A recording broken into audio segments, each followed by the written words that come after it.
Test 3. You will hear a number of different recordings, and you will have to answer questions on what you hear. There will be time for you to read the instructions and questions, and you will have a chance to check your work. All the recordings will be played once only. The test is in 4 sections. At the end of the test, you will be given 10 minutes to transfer your answers to an answer sheet. Now turn to Section 1. Section 1. You will hear a woman telephoning a tourist office to ask about free activities.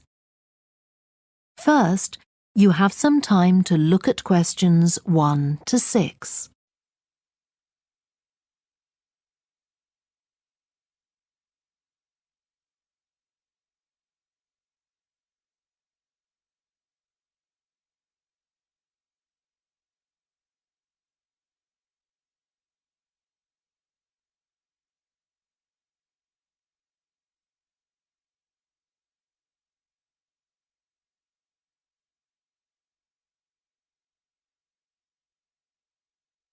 You will see that there is an example that has been done for you. On this occasion only, the conversation relating to this will be played first. Good morning, this is Burnham Tourist Office, Martin speaking. Oh, hello.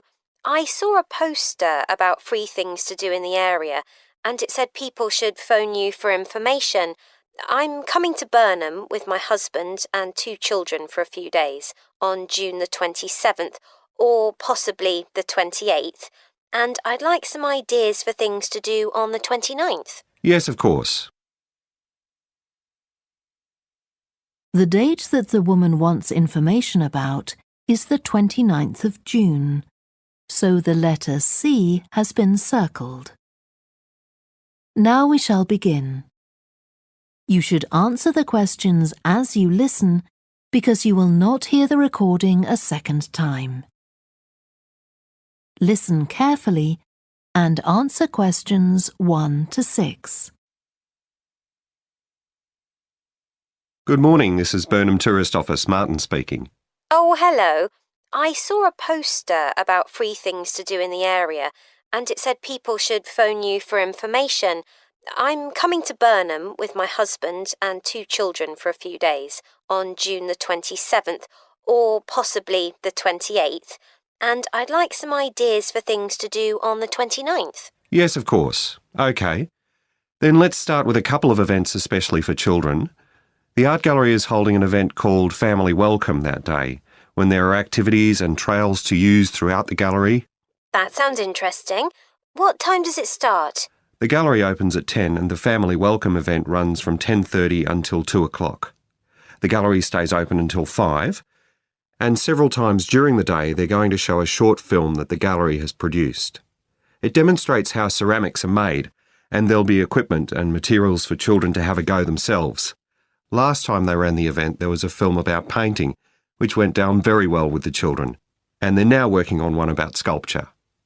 I like the sound of that. And what other events happen in Burnham? Well, do you all enjoy listening to music? Oh, yes. Well, there are several free concerts taking place at different times, 1 or 2 in the morning, the majority at lunchtime and a couple in the evening, and they range from pop music to Latin American. The Latin American could be fun. What time is that? It's being repeated several times in different places. They're performing in the Central Library at 1 o'clock, then at 4 it's in the City Museum, and in the evening at 7:30 there's a longer concert in the theatre. Right. I'll suggest that to the rest of the family. Something else you might be interested in is the boat race along the river. Oh, yes. Do tell me about that. The race starts at Offord Marina to the north of Burnham and goes as far as Summer Pool. The best place to watch it from is Charlesworth Bridge, though that does get rather crowded. And who's taking part? Well, local boat clubs, but the standard is very high. One of them came first in the West of England Regional Championship in May this year. It was the first time a team from Burnham has won. It means that next year They'll be representing the region in the National Championship. Before you hear the rest of the conversation, you have some time to look at questions 7 to 10.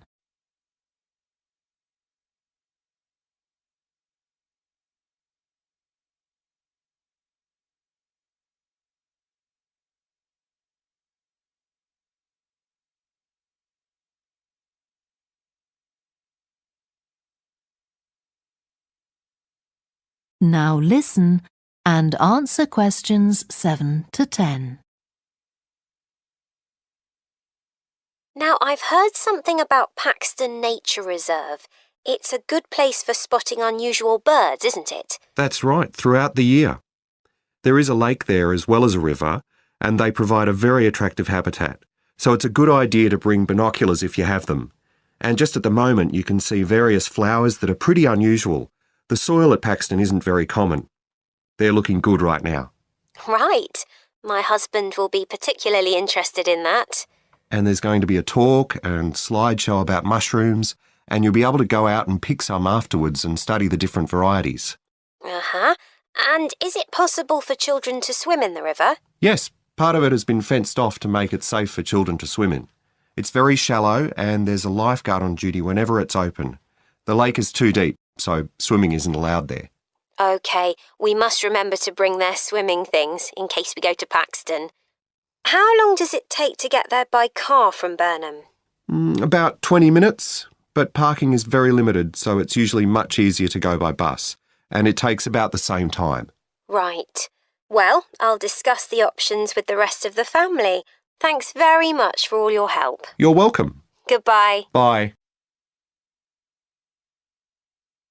That is the end of section 1. You now have half a minute to check your answers.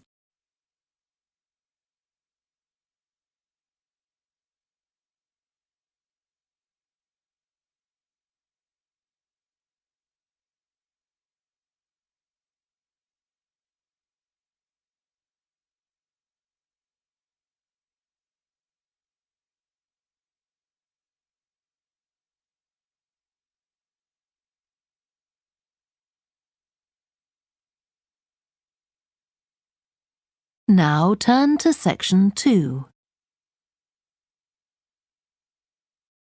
Section 2. You will hear a talk given by a woman called Shona Ferguson about changes in a town called Barford. First, you have some time to look at questions 11 to 15.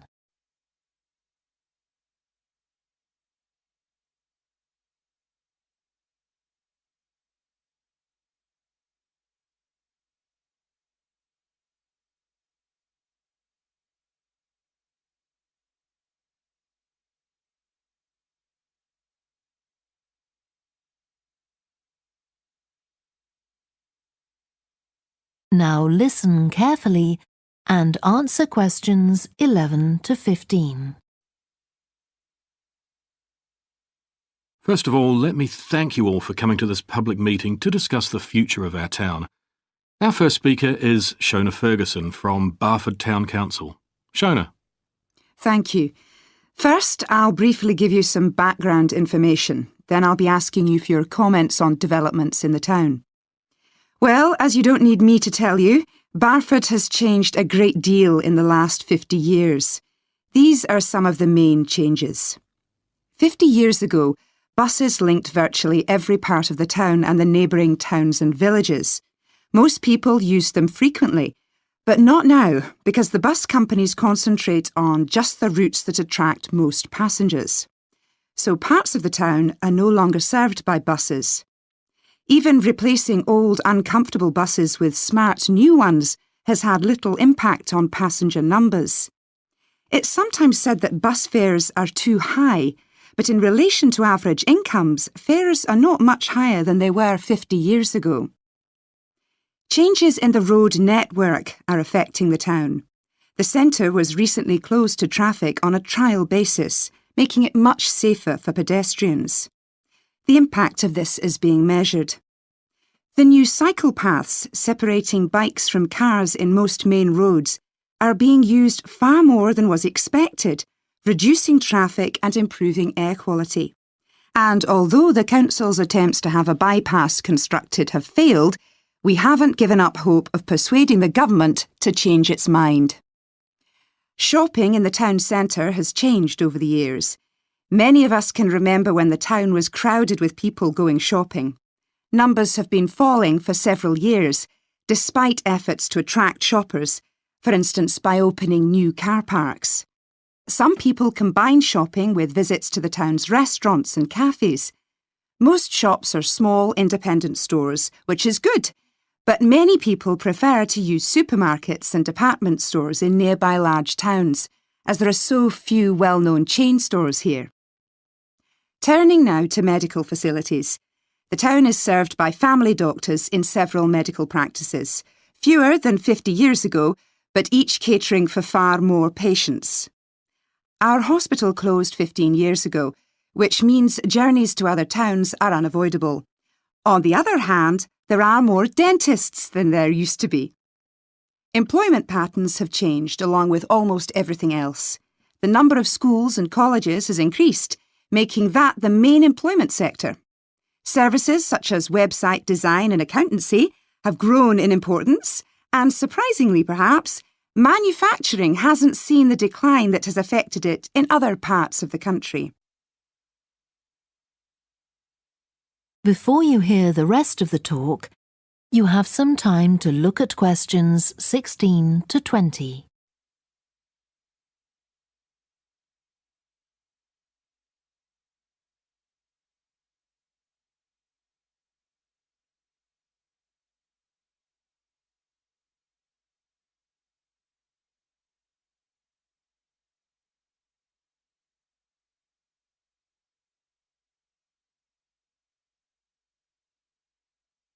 Now listen and answer questions 16 to 20.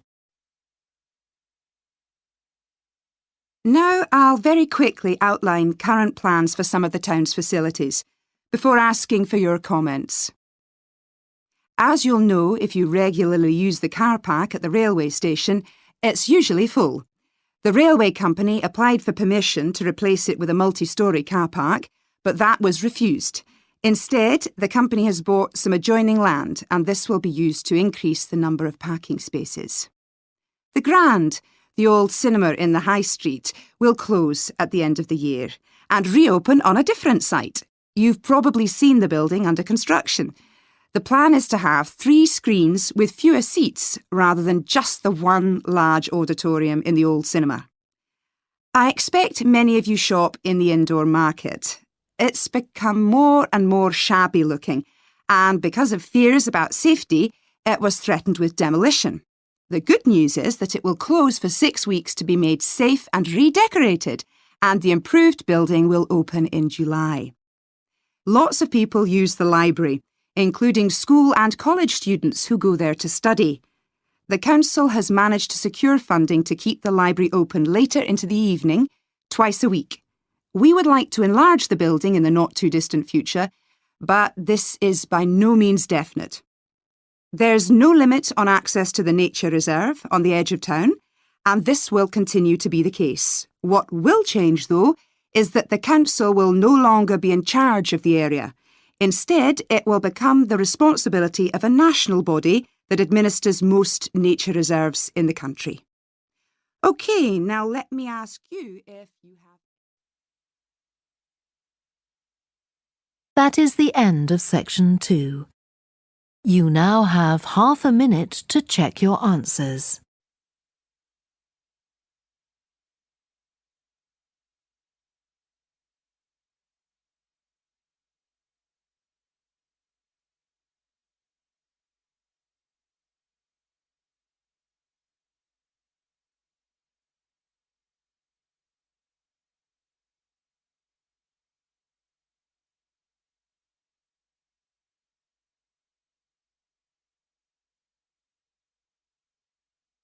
Now turn to section 3.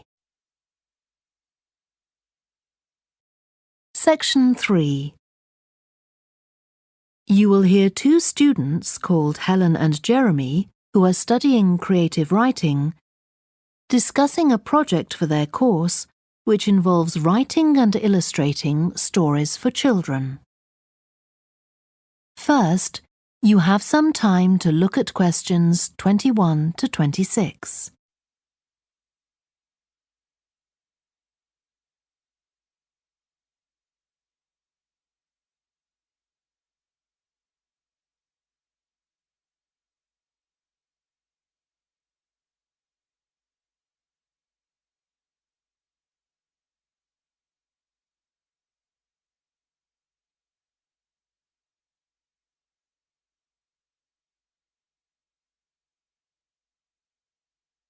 Now listen carefully and answer questions 21 to 26.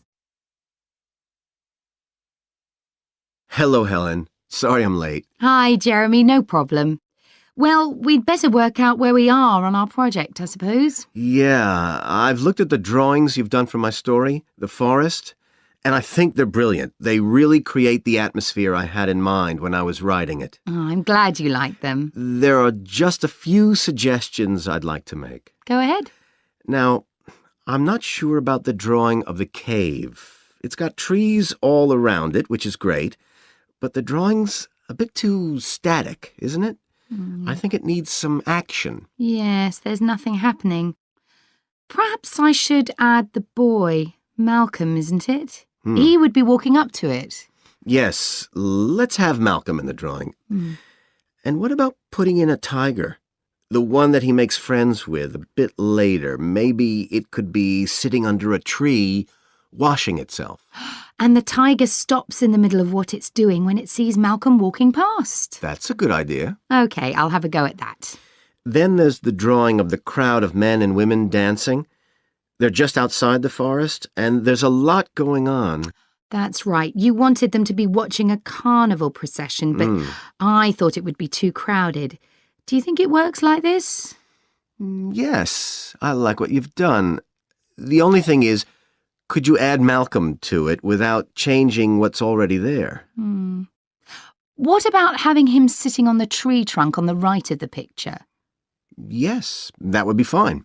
And do you want him watching the other people? No, he's been left out of all the fun, so I'd like him to be crying. That'll contrast nicely with the next picture where he's laughing at the clowns in the carnival. Right, I'll do that.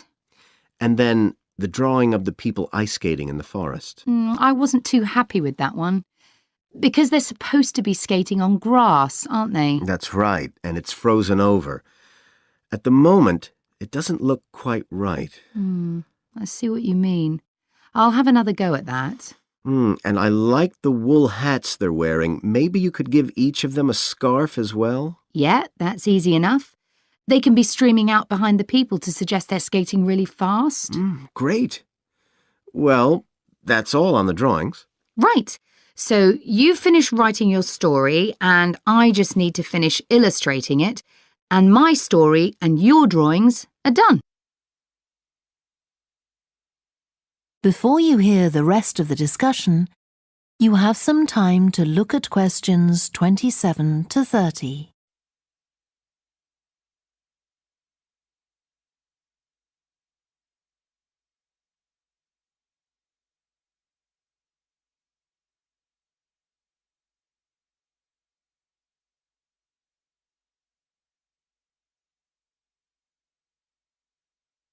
Now listen and answer questions 27 to 30.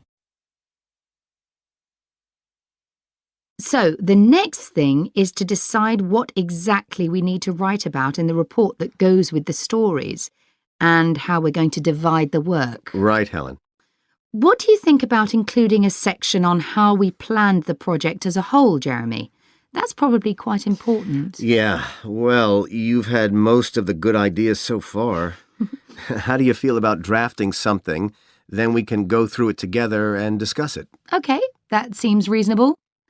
And I could include something on how we came up with the ideas for our two stories, couldn't I? Well, I've started writing something about that, so why don't you do the same and we can include the two things? Right. So, what about our interpretation of the stories? Do we need to write about what we think they show, like the value of helping other people or that sort of thing? That's going to come up later, isn't it? I think everyone in the class is going to read each other's stories and come up with their own interpretations, which we're going to discuss. Oh, I missed that. So it isn't going to be part of the report at all? No. But we need to write about the illustrations because they're an essential element of children's experience of reading the stories. It's probably easiest for you to write that section, as you know more about drawing than I do. Maybe, but I find it quite hard to write about. I'd be happier if you did it. Okay. So when do you think we can get this ready? That is the end of section 3. You now have half a minute to check your answers.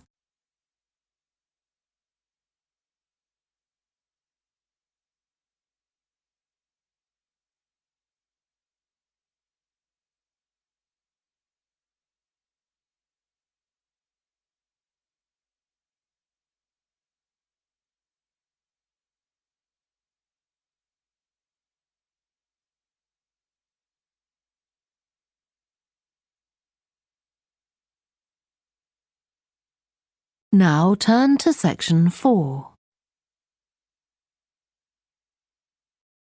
Section 4. You will hear part of a lecture to business students about the use of one particular type of research known as ethnography. First, you have some time to look at questions 31 to 40.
Now listen carefully and answer questions 31 to 40.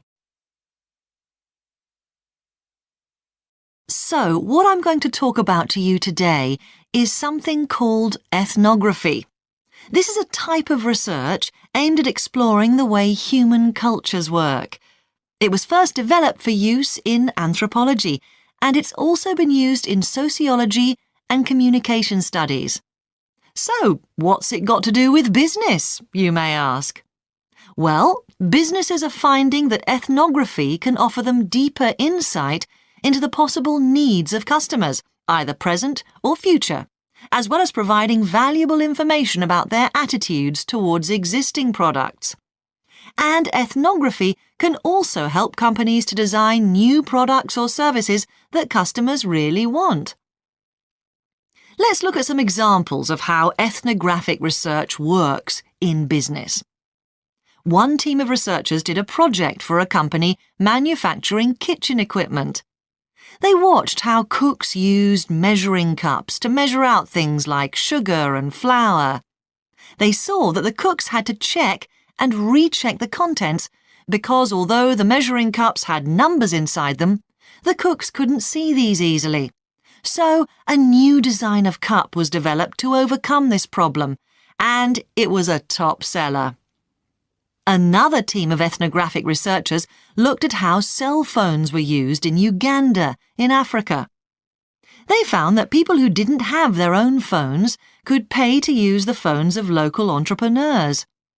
Because these customers paid in advance for their calls, they were eager to know how much time they'd spent on the call so far. So the phone company designed phones for use globally with this added feature.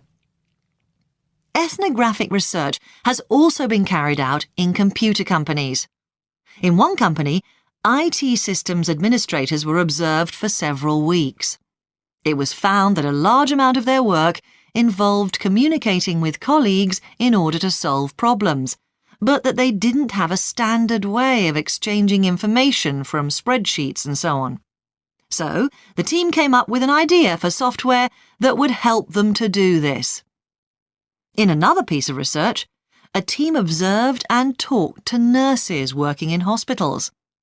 This led to the recognition that the nurses needed to access the computer records of their patients no matter where they were. This led to the development of a portable computer tablet that allowed the nurses to check records in locations throughout the hospital. Occasionally, research can be done even in environments where the researchers can't be present. For example, in one project done for an airline, respondents used their smartphones to record information during airline trips, in a study aiming at tracking the emotions of passengers during a flight.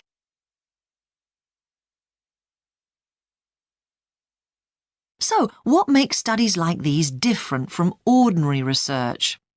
Let's look at some of the general principles behind ethnographic research in business.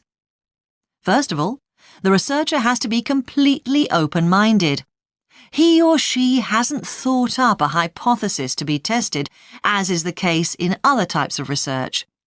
Instead, they wait for the participants in the research to inform them. As far as choosing the participants themselves is concerned, that's not really all that different from ordinary research. The criteria according to which the participants are chosen may be something as simple as the age bracket they fall into, or the researchers may select them according to their income, or they might try to find a set of people who all use a particular product, for example. But it's absolutely crucial to recruit the right people as participants. As well as the criteria I've mentioned, they have to be comfortable talking about themselves and being watched as they go about their activities. Actually, most researchers say that people open up pretty easily, maybe because they're often in their own home or workplace. So, what makes this type of research special is that it's not just a matter of sending a questionnaire to the participants. Instead, the research is usually based on first-hand observation of what they are doing at the time. But that doesn't mean that the researcher never talks to the participants. However, unlike in traditional research, in this case, it's the participant rather than the researchers who decides what direction the interview will follow. This means that there's less likelihood of the researcher imposing his or her own ideas on the participant. But after they've said goodbye to their participants and got back to their office, the researcher's work isn't finished. Most researchers estimate that 70 to 80% of their time is spent not on the collecting of data, but on its analysis, looking at photos, listening to recordings and transcribing them, and so on. The researchers may end up with hundreds of pages of notes. And to determine what's significant, they don't focus on the sensational things or the unusual things. Instead, they try to identify a pattern of some sort in all this data and to discern the meaning behind it. This can result in some compelling insights that can, in turn, feed back to the whole design process. That is the end of section 4. You now have half a minute to check your answers.